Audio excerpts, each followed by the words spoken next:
Hi, Cheryl. Hello, thank you so much for having me here. You're most welcome. I'm happy to have you today in our podcast. It is informal episode, but usually these conversations are so powerful from experience which I had with our previous guest that I just decided to record them as well. So, you would like to speak about healthy boundaries. Yeah, so Yeah, tell me a little bit about yourself and why you do what you do, what is behind this. It is always yeah, nice to know. for sure. So I'm a mental health speaker and author. I've been speaking for about 6 years now, but 3 years ago, I experienced burnout. Mhm. And I had basically given up my speaking and my writing business because of COVID and gone to work full time for an animal rescue. And shortly thereafter, my clients started coming back, my writing clients. So I was working these full time days at the animal rescue, which was, 12 to 14 hours. Then I was working on my client work after that. I was taking care of my parents. They were getting older and sicker. And I'm still volunteering for all the things and, helping out all my friends. And I just burned out. I basically hit a wall. I spent 2 months crying constantly. Just couldn't get a sentence out without tears. I was short with people. I wasn't sleeping well. I was drinking more than I've ever drank before. And one day I just didn't see an end in sight. And I almost drove into oncoming traffic just to end it. Thankfully I pulled over, kind of freaked out, didn't want to hurt myself, didn't want to hurt anybody else, and Mhm. realized that something major had to change in my life. And a friend of mine had given me a book on boundaries, and I was like, I don't know what these are, and I don't think I need them. Um, and I decided to pick that book up and realized that I had no healthy boundaries, and most of the issues in my life had come from that. So kind of embarked on this journey. I started writing my book. You had me at no, Mhm. and began speaking about it and coaching about it. And now my mission is just to make the world a better place, one boundary at a time. Yes, it is such a good topic because for some reasons we can do many so good things and just having so good attentions. Yes, to be better, to help. And I also had this syndrome of if being not comfortable to say no. I thought that if I say no, I will hurt people, how I can hurt somebody if they need my help. Yes, but when we analyze our life, if we have no boundaries, even if our intentions are so good, it becomes that the person who we say no is ourselves. Yes, because by saying yes to other people, from my experience before I started my self-development growth and this journey, yeah, I was always saying no to myself. Yeah, because I wanted to please people, I wanted to help, I loved people. I thought that I'm here to make world a better place. And every time when I was saying yes to other people, I was saying no to myself. Yes, and also it came to some point that it became so essential to understand what is going on and change that perception.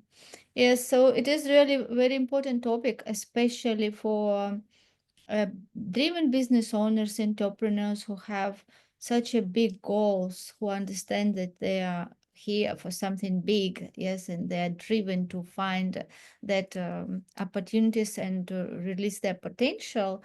And as you said, so many cases they just find themselves in the dark place, burned out, depressed, having anxiety.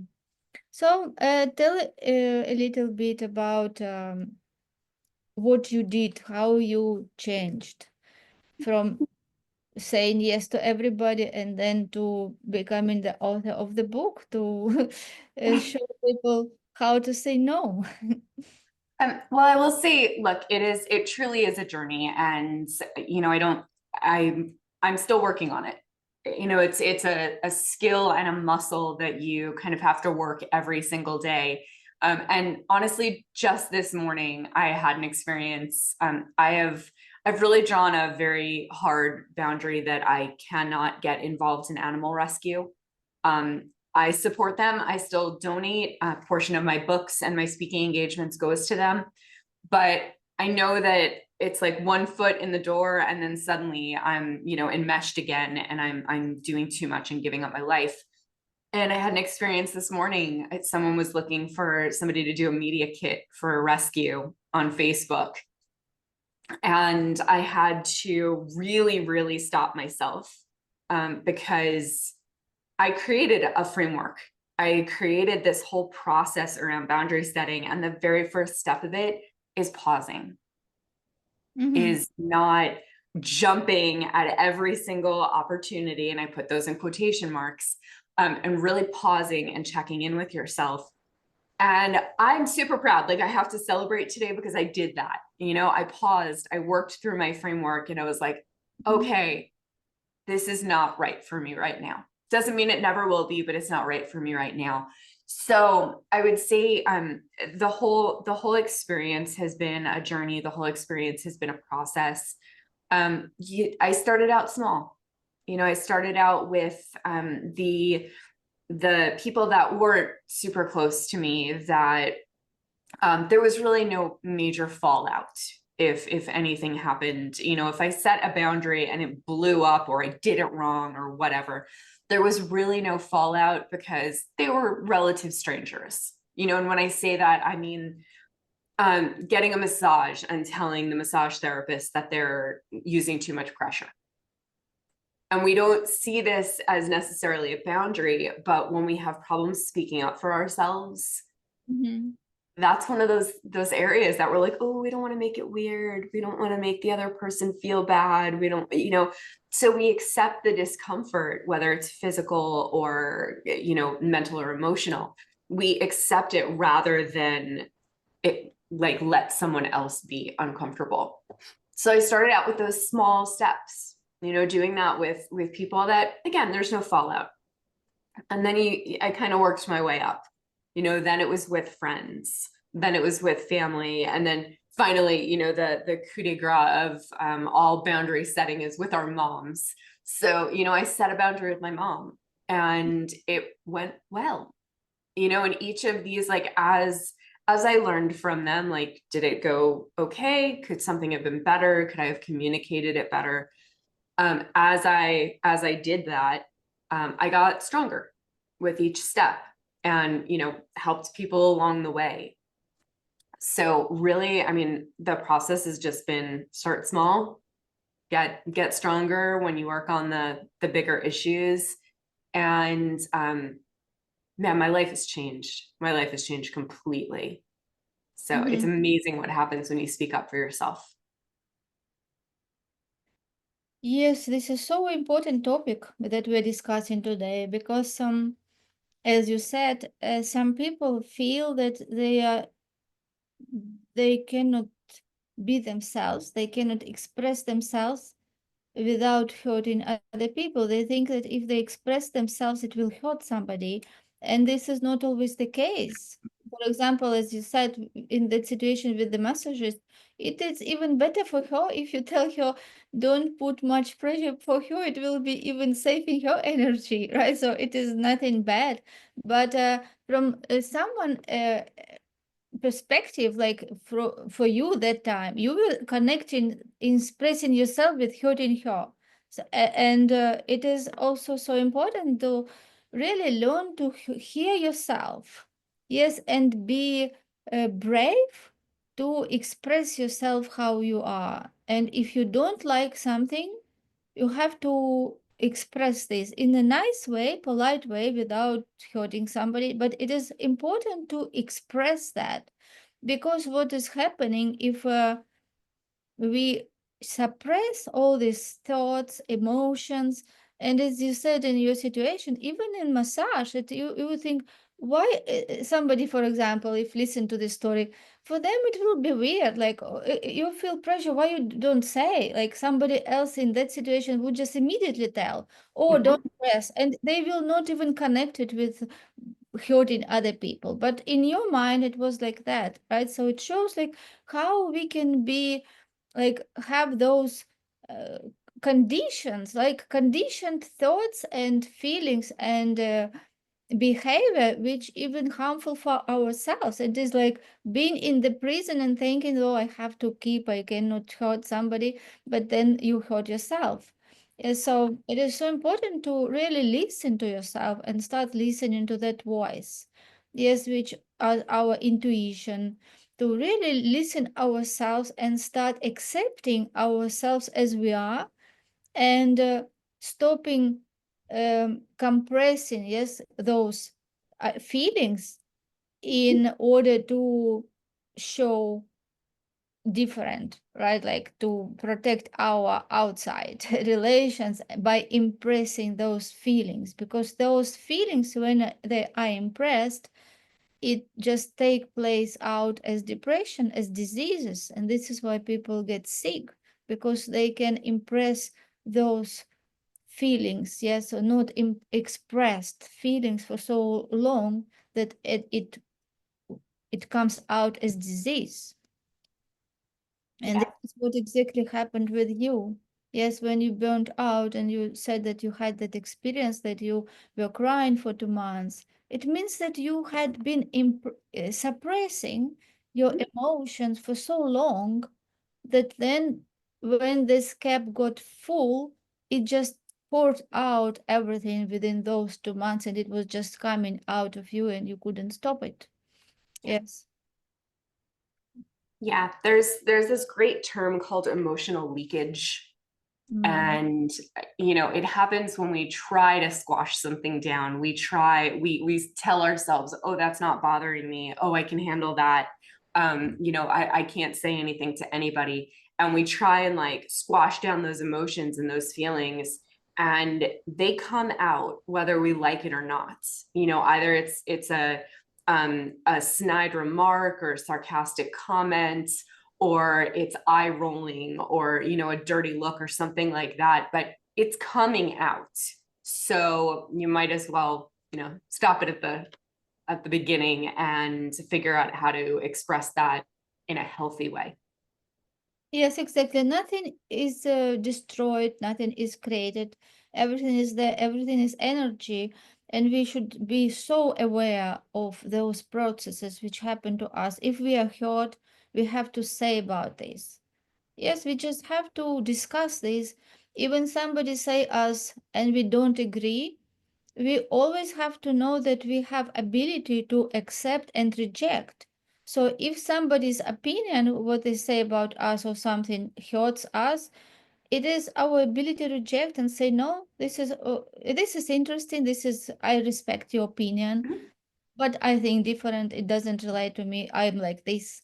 So you have to speak it out, yeah, and not just impress it, because if you don't speak it out, um, uh, if you don't respond in a proper way, again it will stay in your mind. Yes, not discussed, not expressed feelings, it will stay in your mind, it will go to your subconscious body, it will go to your body, and it will stay there. And this is how people also collect all this, and then they don't sleep at night, because they go to sleep and they have all these unexpressed thoughts, ideas, feelings, and it feels so it is really feels like you can feel it in your gut, like this such uncomfortable feeling, because your body shows you that it should go out. Don't store it, yes, in your body, just go, let it go out, speak it to people, find friends, just get it out, discuss the situation, not just to let it in, because everything what is unaddressed, yes, what is suppressed, will come out in the form which we will not like, yeah, which will not be really good. Yes, so thank you so much for sharing your story. It is really empowering to know how you learned that lesson and how you said that When you just shift your perception about setting boundaries, all your life changed. It's because you learned how to put yourself first. And when you respect yourself, when you take care and love yourself, this is how it is reflected in the outside world.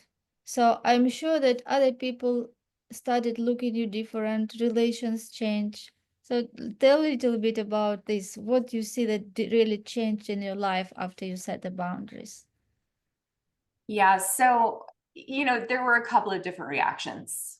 And when you start setting boundaries, you can expect this. There are going to be some people that are just excited for you. They love you dearly. They've been waiting so long for you to finally take care of yourself. And they're super excited, that you're setting boundaries and that you're speaking up. Um, Unfortunately, those are probably in the minority. Most people don't like change. And when you do start setting boundaries, it means that you are going to be saying no to people that have counted on you, up until this point. And I had a couple of those people that were like, yes, she's setting boundaries. That's awesome. Like, 100% support. And then I'll be honest, my stepmom, who I was super, super close to, when I did start setting boundaries, and I did this wrong, that's on me. I walked into my parents' house one day and I was like, oh man, I'm going to start setting boundaries. I'm going to start saying no to things. And that's not the way to do it. Don't do that. Learn from that. But, her first response was, well, who's going to do stuff for us? Interesting. And eventually she came around. She realized, like, I am still going to be there for them, but for my own health, for my own emotional and mental health, like, I needed to limit what I was doing for everyone, really. Hmm. But so you'll have those people that they're not going to like it right off the bat. But they love you, they care about you, they value you as an employee or as a client or as a vendor, whatever you are. They want to keep you in their life, so they come around. They're like, okay, yep, I get it, that's fine. I'll either find somebody else to do this, I'll figure out how to do it myself, maybe it doesn't need to be done at all. um, and then you've got kind of this third group of people, and that third group of people, I call them boundary busters. And it's because they are never going to accept your boundaries. Okay. They are the people that are going to push back. They're going to try and manipulate you. They're going to do everything they can to get you to go back to the old version. Mhm. And one thing we all need to learn about boundary setting is you can't control anyone else. Okay. Right off the bat, the only person you can control is yourself. So when you face these boundary busters, well, you can't change them. You can't make them accept who you are. So at that point, you have a choice. And that choice is go back to who you used to be and deal with it. Or you either limit their access in your life, or they're no longer in your life. And sometimes that's a decision that you have to make. Sometimes that's a self-selection. They will leave your life. Does it sound bad to say, like, oh, well, I'm going to lose people if I set boundaries? If they don't respect you and they don't respect your boundaries and they're not willing to accept what's best for your mental health, they don't really deserve to be in your life anyway. And I had some people that did not like the fact that I was no longer, people pleasing and being everything to everyone. And they're not in my life anymore, or they're in my life in a very limited capacity. So, Yes, that's a great indicator. Yes, this is how you can really identify why people are with you, right? If people really have true intentions and they want your success, they're happy for your growth, they will encourage you to have boundaries. Or people, yes. if they don't respect other people's boundaries, it means that there should be maybe different intentions why they are with you, right? So this is very good way to see really who is who. Mhm. And as you said, do we really need these people to have in our life if they don't see the way how they respect boundaries? Yeah, because we set the boundaries not just for limit them, right? We set boundaries so we have to be with ourselves and we really can be who we are, and we because we want to grow. So this energy we want to focus on something that really matters. Yes, it is. Yes, it was great conversation, Cheryl. Thank you so much for sharing and yeah, sharing your story and your attitude to boundaries. And I'm looking forward for our official interview, which we will have soon. So we will go more deeper, and you will share some maybe techniques how people can set boundaries, yes, how really to succeed, because it is not always easy process, yes, and of course we shouldn't um, wait that expect that everyone will be happy, because people don't like any changes. People like changes, but they don't want to change. Yes, and also they don't want other people in their circle to change because it will cause the change. Yes, so people always react. Yes, as you said, some people react that, oh, how will we do that without you? But really, if they have those good intention and they really love you and they really want you success, they will later, after this reaction, they will find a way and they will look for ways and they will find, like, yes, it is really good. Yeah, and those people who don't understand this, they just no need to have them. Yeah, Yes. like we open space, yes, you can like like if some other people leave, it means that it opens space for other people to come who really worth that space in your lives. Yes. And Yep. I love that. yeah, so thank you so much and see you soon in our You.